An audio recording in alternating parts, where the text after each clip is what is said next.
सरकार द्वारा दिव्यांगों માટે યોજનાઓ બહાર પડાઈ છે। જો કે કેટલાક અધિકારીઓ દિવ્યાંગોના યોજનાઓનો લાભ આપવા ન માંગતા હોય તેવા આક્ષેપ સાથે કલેક્ટરને રજૂઆત કરાઈ હતી। સુરત કલેક્ટોરેલ પહોંચેલા હસમુખ ચોપડાએ જણાવ્યું હતું કે સરકારે દિવ્યાંગોને મદદરૂપ થવા અનેક યોજનાઓ બહાર પાડી। જો કે સરકારી અધિકારીઓ દિવ્યાંગોને આ યોજનાઓનો લાભ આપવા માંગતા નથી, જેને લઈ કલેક્ટર કચેરી ખાતે દિવ્યાંગ લોકો સાથે પહોંચી ઉગ્ર રજૂઆત કરી હતી। અંત્યોદય યોજના અંતર્ગત અધિકારીઓ લાભ ન આપતા હોવાની દિવ્યાંગોએ રજૂઆત કરી હતી। તો ધ્રુજતા પગ, હાથમાં લાકડી અને એકબીજાના સહારે કલેક્ટર કચેરીમાં આવી દિવ્યાંગોએ કરી જિલ્લા કલેક્ટરે રજૂઆત અને જણાવ્યું હતું કે સરકાર યોજના બહાર પાડે છે, પરંતુ અધિકારીઓ તેના લાભ આપતા નથી। હું દાસભાઈ બોલું છું, દિવ્યાંગ રત્ન અભિવાદન સેવા ચેરિટેબલ ટ્રસ્ટમાંથી સુરતથી। આજે કલેક્ટર કચેરી આવ્યા। આજે આવવાનું કારણ એવું હતું કે અમારે શ્રી પુરવઠા અધિકારી સાહેબ, જિલ્લા પુરવઠા અધિકારી સાહેબને અમે દિવ્યાંગોને જે બીપીએલ અંત્યોદય રેશન કાર્ડ મળે તેમના માટેની અરજીઓ આપવા માટે આપેલી છે 426।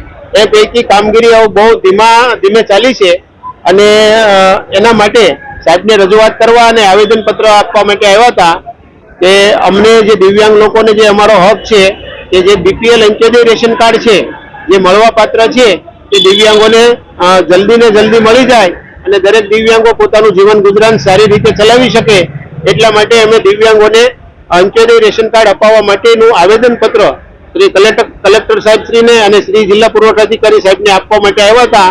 અમારા સાથી દિવ્યાંગ મિત્રો પણ અમારી સાથે હતા અને બંને સાહેબો તરફથી અમને સારો એવો રિસ્પોન્સ મળ્યો છે। એમને કહેવામાં આવ્યું છે કે તમારી કામગીરીને ઝડપી કરશું અને તમારી તમામ બાબતો છે ને તેને ધ્યાનમાં લઈ અને અમારાથી જે કાંઈ દિવ્યાંગોને લાભ મળશે તે લાભ અપાવવાની કોશિશ કરશું અને સત્વરે દરેક દિવ્યાંગોને બીપીએલ અંત્યોદય રેશન કાર્ડ મળી જાય તેવી કામગીરી કરવાની અમને આજે અમે 3 ટ્રસ્ટો આવ્યા હતા, આધાર ડિસેબલ અને સેવા દિવ્યાંગ ટ્રસ્ટ અને દિવ્યાંગ રત્ન અભિવાદન સેવા ચેરિટેબલ ટ્રસ્ટ, આ ત્રણેય ટ્રસ્ટીઓને રૂબરૂ બોલાવી અને અમને આશ્વાસન આપ્યું છે અને એ પ્રમાણે અમે એની જે આશ્વાસન છે એ માન્ય રાખી અમારા દિવ્યાંગ રત્ન મિત્રોને કહીએ છીએ કે થોડી ધીરજ રાખજો, સમય લાગશે પણ ચોક્કસ તમને બીપીએલ દિવ્યાંગો એમાં વંચિત છે। દિવ્યાંગો કાર્ડથી બધા જ વંચિત છે। પહેલા તબક્કામાં જે અરજીઓ કરી છે અમારા ખ્યાલ મુજબ લગભગ સુરતની અંદર 8000 દિવ્યાંગ પરિવારો છે, જે પૈકી 5 થી 6000 દિવ્યાંગ પરિવારો જે સુરતના સ્થાયી છે તેનું આધાર કાર્ડ અને રેશન કાર્ડ સુરતનું છે।